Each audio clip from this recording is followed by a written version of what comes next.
から、自分やっぱもうなんていうんですかね、友達と遊んでた時のイメージもあるというのと、あと当時小学校だったので小学生で遊んでたので、一番はやっぱランディが気に入ってます。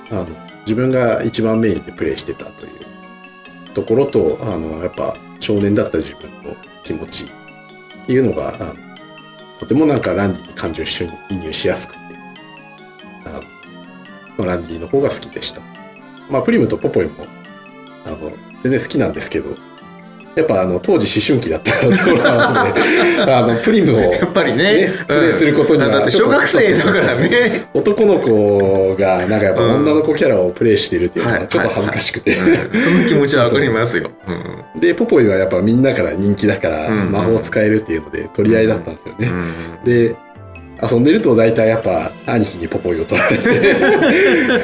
お前はランディだみたいな。やっぱ兄弟で遊んでたんだよね。遊んでましたっ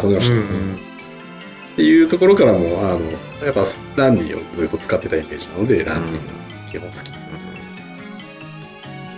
です。っていうかなんかそういうの聞ける方が嬉しいな。なんかその当時ほら子供たちがどんな風にさ遊んでたのかなっていうからそのままあるから、まあ僕は結局その作り手の立場からっていうことにはなるんですけど、まあ僕はもともとその SF とかファンタジーが好きで、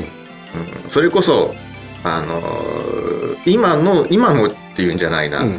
あなたたちが子供の頃ゲームを遊んだのと同じような形で、僕らは子供の頃 SF とかファンタジーに接したんですよね。それは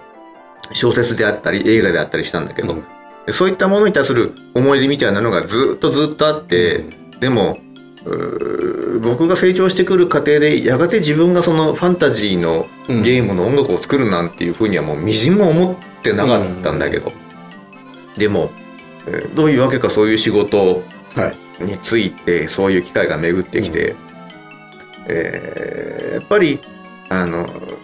自分の中で例えばそうやって子供の頃から培ってきた空想の世界やでそのイメージやでそれをその、ゲームとして形作るという時に、どんなことを考えて作ればいいのかしらって、だから僕にとってのその「聖剣伝説2」っていうものは、もちろんキャラクターの魅力もあるんだけどやっぱり世界を作るっていうことがとっても大きかったんですね。だからこの木やマナの木やね、いろんな出てくるそのモンスターや、そういう世界そのものが一体どんな音をしてるのかなとか、どんな、音楽を作ればそれを表現できるのかなっていうこと、でそれの中心にやっぱりいたのがキャラクターとしてはポポイだったんですね。最もその分からない男の子だか女の子だかも分からないし、でまあキャラ自体も立ってるしね、そのマイキそのマイキのガキだっていうよく分かってでそういうところも含めてとっても僕にはその魅力的なキャラクターに映って、で、まずこの世界を描くときに一番最初にやったことがそのポポイというキャラクターのメロディーを作ることだったんですね。その結果、生まれてきたのが「妖精族の子供っていう曲で、だから僕が「聖剣伝説2」を作るときに、一番そのまっすぐに出てきたものがメロディー、妖精族の子供でありこのポポイというキャラクターを表現するということだったと、そういう意味では、一番好きなキャラクターは誰かって言われたらポポイですね。